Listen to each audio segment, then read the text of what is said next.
വീട്ടിൽ നല്ല വരിക്കച്ചക്ക ഇരിപ്പുണ്ടോ? എന്നാൽ അത് വെട്ടിപ്പൊളിച്ച് ആവശ്യത്തിനുള്ള ചക്ക അങ്ങോട്ട് എടുത്തോ കേട്ടോ. വേറെ ഒന്നിനുമല്ല, നമുക്കിതേ 4 മണിക്ക് ഒരു പലഹാരം ഉണ്ടാക്കാൻ വേണ്ടിയിട്ടാണ്. ഒരു 4 മണി പലഹാരം. അപ്പോൾ എല്ലാവർക്കും ഒരുപോലെ ഇഷ്ടപ്പെടുന്ന ഒരു പലഹാരമാണ്. അപ്പോൾ ഇതേ കുരു കളഞ്ഞ ചക്ക ഇവിടെ എടുത്തു വെച്ചിട്ടുണ്ട്.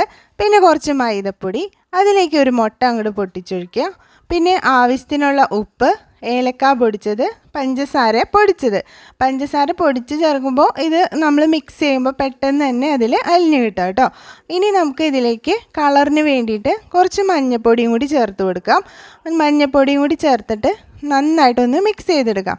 നമ്മൾ പഴംപൊരിയൊക്കെ പൊരിക്കില്ലേ, അതേപോലെ തന്നെ കേട്ടോ. എന്നിട്ട് നമ്മുടെ ചക്കതി അതിലേക്ക് ഇട്ട് കൊടുത്തിട്ട് ഓരോന്നായിട്ട് എടുത്ത് നമുക്ക് ഇതുപോലെ പൊരിച്ച് കോരി എടുക്കാം കേട്ടോ. അപ്പോൾ നമുക്ക് സിമ്പിളായിട്ട് ചെയ്തെടുക്കാൻ പറ്റുന്ന ഒരു ടേസ്റ്റി ആയിട്ടുള്ളൊരു 4 മണി പലഹാരമാണ്. അപ്പോൾ എല്ലാവരും ഇതുപോലെ ഒന്ന് ട്രൈ ചെയ്ത് നോക്കുക.